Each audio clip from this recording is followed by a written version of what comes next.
Yeah. We're live. It's a big day. A, Kimmy and I are together in the office. No crying kids. No crying kids. B, we have one crying kid joining us on the screen. Look at who's back. Hey, yeah, getting picked on right out of the gates. Appreciate it. Fully deserved. Good thing I'm so nice and I don't pick on you guys either. So I'm just Yeah. You only Very offered to watch our kids, and then you're like, "Sorry, not sorry. I'm leaving." Yeah. I offered to watch your kids this week, but then I remembered I have a flight today, and it's too bad. I'm sorry. I wish I could have changed the flight, but it's just too late. Scott's the little brother that I never wanted. Well, It's fine. it happens. Let's introduce the show. I don't know if you remember the show, Scott, but this is how we roll again. We gotta give one. So let's see. We have missed the weather update, so I will move that to you here in a second. But Holy smokes, yeah. You are joining us. It is May 4th. May the 4th be with you. May the 4th be with you. Nerds. We are we finally completed our first year of Put a Fork in It. Yes. That was kind of cool. Scott wasn't here for that celebration, but we'll have a recap episode. I think it'll be fun. But I was having way too much fun in conference committees in Bismarck, so yeah, I missed it. Sure. Scott, don't put the people to sleep yet. Okay. Yeah. So this is Put a Fork in It, Grand Forks premiere live video show. My name is Courtney Barstad-Logan. I'm a realtor with Remax Grand and Grand Cities Living. And I'm Kim Efta, or Kimmy Efta, with my Grand Cities and Remax Grand. And we'll throw it over to our third co-host. He's back. Guess who's back? Yeah. Whether you missed him or not, he's back. Yeah.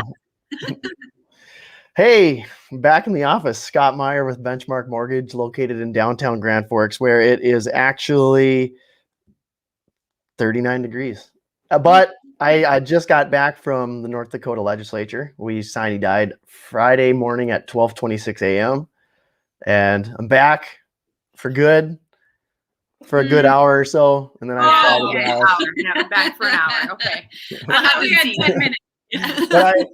But I'm going for work. So I'm going down for work. It's our big fundraiser called Bootin' and Shootin'. So it's our VA for our veterans, and they have a bunch of silent auction items. Typically we'd have a gala, but that's not happening this year. But yeah, it's a pretty big event down there. The most patriotic day in Texas. Wow. Well, we keep hearing that someday you're going to bring us with. So we'll next year. Yep. Well, this one wasn't. They didn't think they're going to have it again this year. So I mean, with the COVID stuff, it was put together quickly. That's why there's some restrictions, and so hopefully next year I'll even shoot in it. But this year I'm just going to volunteer at a shooting station. Nice. Good call. Good call. Yeah. Mm-hmm. Well, we're excited to have you back. We were thoroughly watching. Fair enough. You called me a diva on the first text this morning.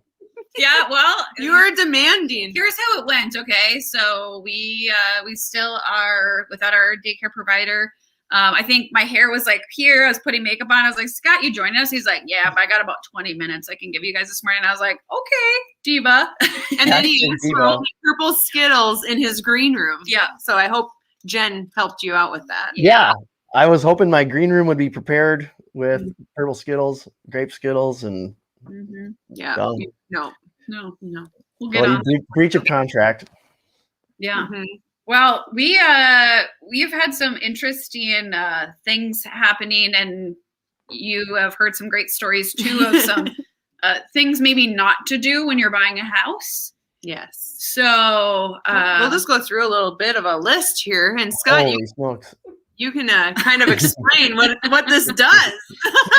Well, I heard this happen to a couple other lenders, but I'm just going, man, do I miss these days?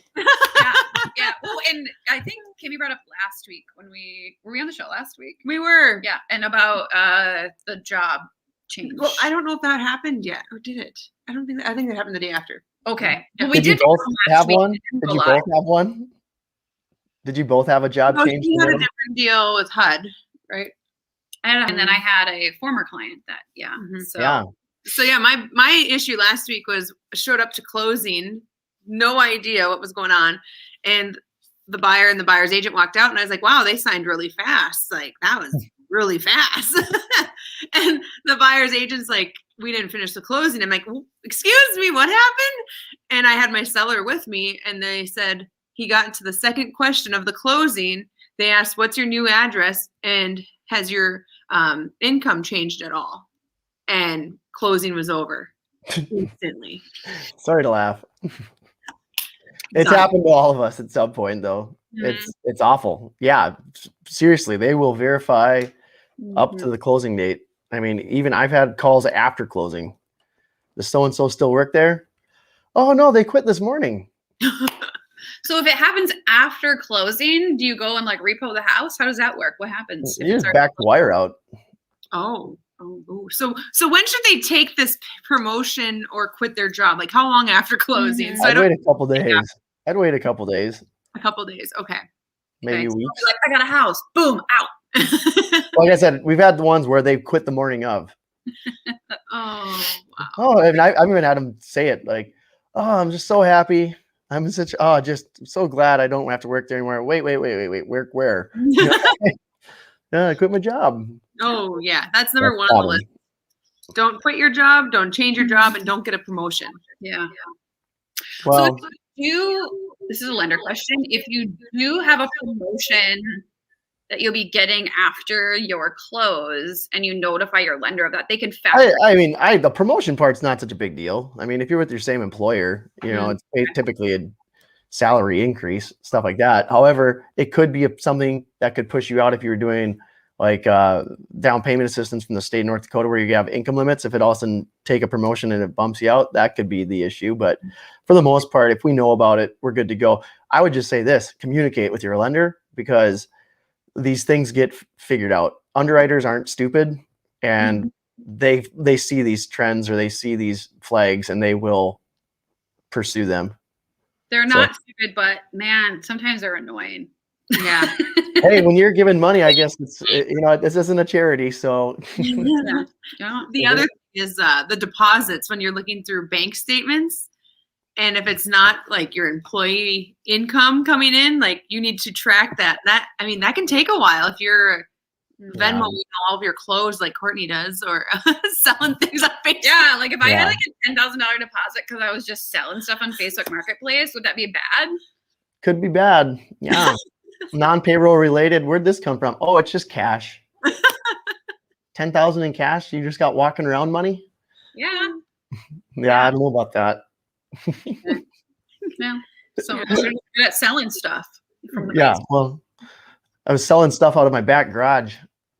Yeah. What about finding a lender that does like 0.0001 interest rate? What do you think about those folks, Scott? The ones that are online and offering the better rates? I haven't seen those types of rates because, but no, I mean it's with interest rates. There's so much that goes into it, and you're looking at credit scores, loan types, loan to values. There's just things that are taken into consideration. So just definitely make sure you're going to a reputable source.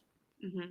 And I guess sometimes when those rates sound too good to be true, you gotta double check like those funding fees and look at your APR. That's another great one. So you can see the cost of the financing over the life of the loan. There it is. And there's little ways, just if you do think it's too good to be true, many times it is.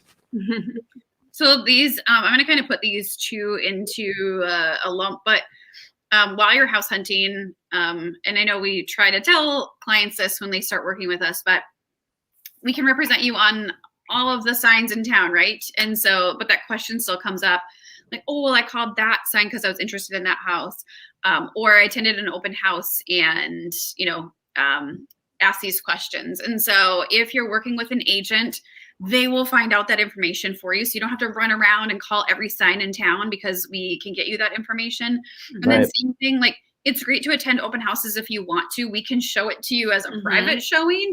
But if you just love a good open house and you want to go see it, just tell that agent that you're working with someone because that person that is at the house is 99% of the time representing the seller in their best interest. So don't give away any of your, leveraging with it and saying, gosh, we love this house and we're already pre-approved with Scott for this amount and this, and here's what's going on. It really takes away the ability to negotiate or get you into that house a little bit easier. So, not sharing that you're working with an agent can sometimes blur lines. Yeah. And it is really important right now to be pre-qualified because it's such a hot market and multiple offers. So you need to have gone to the bank because they won't take you serious right now. Yeah.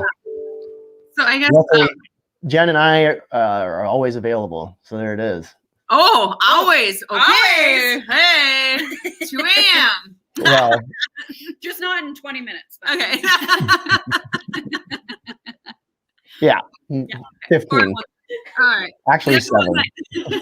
The other one we see a lot of is credit or people ordering things on their credit card while you're purchasing. And so I guess I've heard of people buying furniture on credit before the closing and can bump them, and wedding dresses, engagement rings, all these things. Vehicles. Yeah. I literally have a client that the bank was like, here's where we're at. Like, don't use your credit card until, X date. And I was like, do you want me to take your credit cards? Because I have a toddler and he will lose them for you if you want. I will take them and I will put them in my freezer if you want. Like, happy to do that. Is that called freezing credit? Is that what it means by freezing credit? Yeah. Haven't you ever seen that where you put it in water and then like you can't use your credit card because you have to like chisel it? That's great. I mean, I've heard about people freezing their credit, so it makes sense. Yeah. You gotta put it in different ways that you're not going to access it. So it's interesting. It sounds like we have somebody that wants to ask a question. So if you have a question for anybody, feel free to drop your question below, and we will make sure to post that. We've got a few folks saying they've got some questions too. So. Oh wow. Some things not to do, and don't co-sign for even a candy bar. Well, yeah, I mean, you see some people, like you said, get the furniture, or like you said, rack up credit card debt, and if they are tight in their ratios, that could be a big problem. So just live within your means. Don't go out, don't have any trips. I've had those ones where, hey, I booked a flight to Fiji, and oh man, we are now out of ratio. So, I mean, those are the things. Just live within your means. You're buying a house. It's unfortunately these next 4 to 6 weeks for some people may have to be a little tight, but you buy an asset. It does get hard, I think, too. As I moved a lot, right? And so you're like, okay, I'm moving, whether it's, here, there, or wherever, but I need a new couch for this. And I want it to be delivered on the day of close, so I need to purchase. And so it's really important to think through that because, in the mind of a mover, right, you're thinking, well, when I move in, I really would like the carpet to be installed, or I really want, that dining table to be moved in, or like I would love a bed. I know one time I moved, I sold my bedroom furniture. I sold my living room furniture because I was like, no, I'm done moving this stuff. So at that point, it was an apartment. But I think it's good if you're like, here's what's going on, like at what point. And your lender might say, you're okay. Like you can go buy. Some people are okay. But the good news is you have 30 years to fill that house. So day one is not as necessary. You got a lot of other days. Yeah. But I think we totally understand that because it's like you go from one where your stuff is literally in a U-Haul and you're moving in. And so like, what are those reasonable expenses where you're like, hey, I need to do this. Like, is that okay? And and that's usually taking an asset. And again, if you're only putting a couple hundred on a card, that's not going to change your payment, drastically. But it's just like I'm saying, thousands and thousands of dollars, or taking out a new pickup, oh, great, I got a new pickup too. And I've seen that one, you're like, oh my God, we are done. So hope you like that pickup because you may be living in it. So it's done. The other one we see right now on our little cheat sheet here, Scott, is people who order or get their credit pulled if they're ordering cable or DirecTV or some of those services. Have you seen that come up where then they have to explain? We just might ask what happened. We can typically tell, but they might ask. And since that's not technically credit, it's a bill, but we don't count that against them. Sure. Okay. Yeah. Yeah. The one back in the day when we bought our house was the gift letter. Getting the gift letter, and that was stressful. Gifts can be unique. We're doing one right now for another borrower, and it's not uncommon, but what you have to do is you have to get the donor information, their name, their relationship, their address, whatever, how much they're going to gift. And then usually you have to see where those funds are coming from. So some donors are completely willing to give information and to help the borrower out, but a lot of times they don't want to show you certain things. So it's kind of like we make sure you have to have that chat with your borrower and say, hey, I get it that they're giving you $10,000, but they're going to ask for some information. So if you're not willing to give that, it may be difficult. So, and I mean, and there's different rules between conventional FHA, VA, though, too. You know, we always have to make them a little unique, right? Mm-hmm. Makes it fun. I had a buyer ask me the other day, because I know other markets, it's a little crazier than we have it here. It's still crazy. I mean, yeah, multiple offers is kind of like the standard right now, but where people are losing out to cash offers on $300,000 houses, or they're losing out to certain things. And like they said, I'm starting to wonder, like, is this a gift from a family member, that they're going to, switch it over? But, and maybe this is a tax question, but, at a certain point, once you give that gift to somebody, you're paying tax on it, right? You can go talk to an accountant on that one. Right.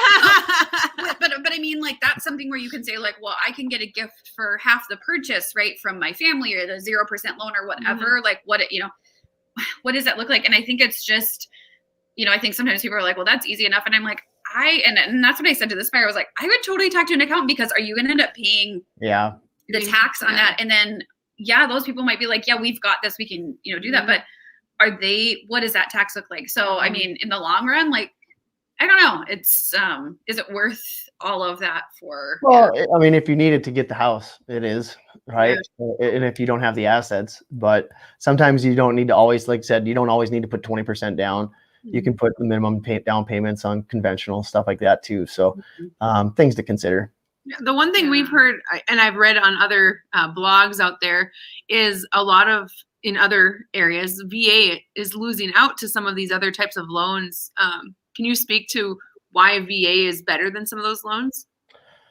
Well, I mean, I guess I don't know what they're losing out to, but VA is a very strong file. Typically, their borrowers have solid credit. They have solid income, so they're what we call recession proof, because they won't be losing their job. So that they're going to be there. So it's a unique product, but it's not like it's crazy. So it just takes our job to maybe explain it to the sellers as to why this is a good person to take on. Of course, there are some things with appraisals as far as condition of the property that they have to take into account, just like FHA, no peeling paint, roof has to be in decent shape, handrails, etc. But that's something that you guys are always looking out for too. So you'll tell me, Scott, this isn't going to go VA. We got to go conventional. It is falling apart, so those things. So hopefully not. Yeah. Hopefully the house isn't falling apart too bad. Yeah. It was funny. I saw in a group that Kim and I are in, and it's a mom's group. And so sometimes you get a lot of advice in there, and you're like, oh, stop. But someone had posted, and they're like, conventional, they can finance anything. Like, and I was like, oh my gosh, stop. Like, there's still things that, like, you can for conventional, but like, well, there's 4 feet of water in the basement. I know, like, this person was like, oh, that doesn't matter at all. And I was like, oh my gosh, stop. So, like, make sure if you're asking, friends, relatives, whoever, if they're a realtor, if they're a lender, awesome, like, ask that question. But just remember, if somebody's getting their information from WebMD or from the Google machine or Facebook groups, like, please reach out and ask, because I think, I've shared with a few of my clients lately. I'm like, okay, contrary to popular belief in the moms group, this is not true. And so we want to make sure that if someone's like, I've heard this before or whatever, I mean, it's like, oh my gosh. And you see it at rants, raves, and reviews or whatever it might be. You're like, I just read the post. I don't give advice. No. So on those things, I do not want anyone screenshotting if I mess up. So. I'm not on the moms group, and I'm not on the rants and raves. Yeah. No, 2 groups that you're missing out. Yeah. I called an agent the other day. I was like, your client is sharing information about your listing that it's coming, and it was like, oh my gosh, it's in the moms group, and it was like, stop. Parents forever, people. So. Oh, shoot. Well, then, I guess the last thing though on things not to do when you're buying a home is don't die. Oh, what? Yeah. Just saying, if you pass away as a purchaser, the deal's over. So. Well, we just had a seller pass away, and we are working with the estate now. Working with the estate.